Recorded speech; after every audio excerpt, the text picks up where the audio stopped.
जेन'बा दा आंनि फिसाया गुबुन जायगायाव गेलेहैदोंमोन नालाय बेनिखायनो जों न'खरनि आरो गामिनि एसोसियेसननि जानानै जों बरायनो फैदों। फिसायादि गेलेनानै सेकेन्ड प्राइज मोनबोदों जों बेखौ गोजोननायबो मोनदों। जेन'बा जों बिदिनो खस्थ' खालामनानै थाखा फैसा जमा खालामनानै फिसाखौ जों गेलेनो हगार हरदोंमोन।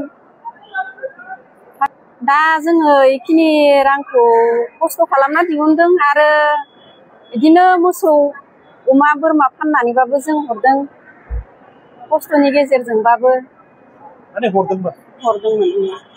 दा जेन'बा बेफोरबायदिनो मोजांनि सायाव मोजां गेलेलांनो हायो जोंबो बेखौ लुबैयो आरो जों इसोरनि सायाव आर'ज खालामो जोंनि फिसाया बिदिनो मालाबाफोर गेलेनो थांबावबा बिदिनो देरहासार जानानै फैथों।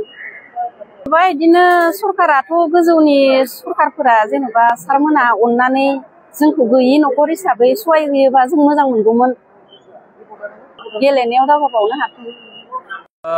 दिनै चाइनायाव 10 कम्पोस्ट चेम्पियनशिप गेमाव बिथां कमल कुमार बर' बिथाङा दिनै गेलेनानै नैथि बान्था मोननो हाबाय।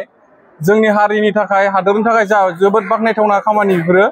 दा लोगोसेनो बिथांनि देरहानायाव गावनि बिमा बिफाजों लोगोसे बिथाङा फोरमायलांबाय गोबां सापर्टारफोरनि हेल्प दं होननानै। नाथाय बेबायदिनो बिथांनि गेलेनायाव आरो इयुनाव जेन आरो दावगाबावनो हायो बिनि थाखाय जोंनि बिटिसि गभर्नमेन्ट, आसाम गभर्नमेन्ट आरो भारत गभर्नमेन्टनिफ्राय जोङो बिथांनि न'खरनिसिम फाइनान्सियेल एसिस्टेन्ट आरो बिदिनो बायदि रोखोमाव हेल्प मोनगोन होननानै जों आसा खालामनाय जायो आरो। दा बिथांखौ बरायनो मोननानै जों गोजोननाय मोनदों। बेखिनियानो जों गामिनि जानानै फैबाय बिथांखौ बरायनो थाखाय दा गोजोननाय मोनदों।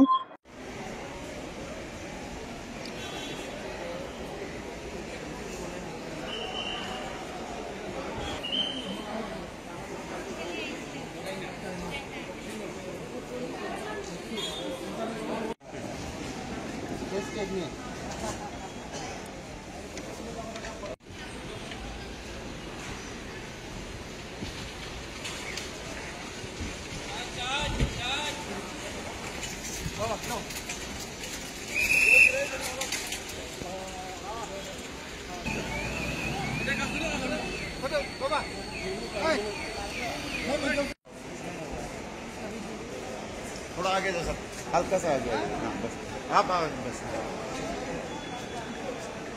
सब लगा